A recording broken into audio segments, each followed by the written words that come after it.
to take a look at the situation in Ethiopia. Ethiopian government security forces have reportedly rounded up and detained hundreds of ethnic Tigrayans in a crackdown on suspected supporters of the rebel Tigray People's Liberation Front. The crackdown comes as U.S. Secretary of State Antony Blinken calls for all sides to pull back. Take a look.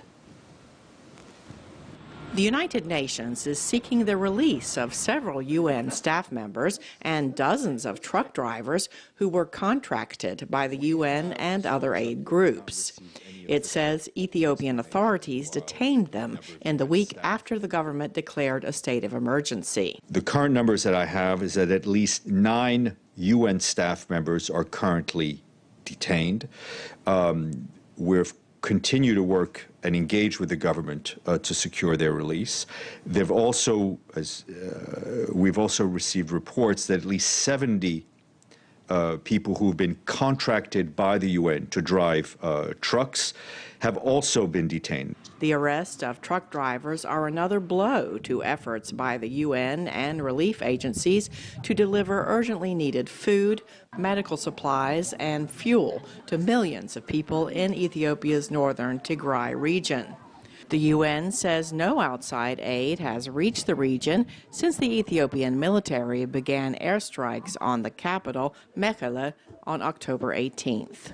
Both the Ethiopian government and Tigray rebel leaders have accused the United States of backing the other side.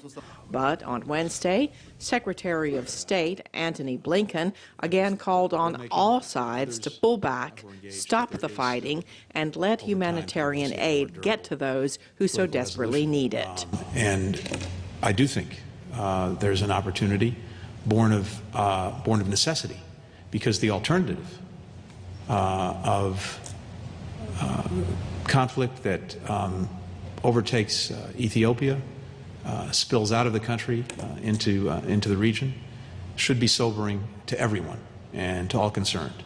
Asked why he still believes there is a window of opportunity for dialogue, Blinken had this to say. We're in very close contact with former Nigerian President Obasanjo, who is leading the effort on behalf of the African Union to mediate the crisis in Ethiopia. And so hearing from him, as well as the engagement of our own special envoy, Jeff Feltman, I believe that all sides see the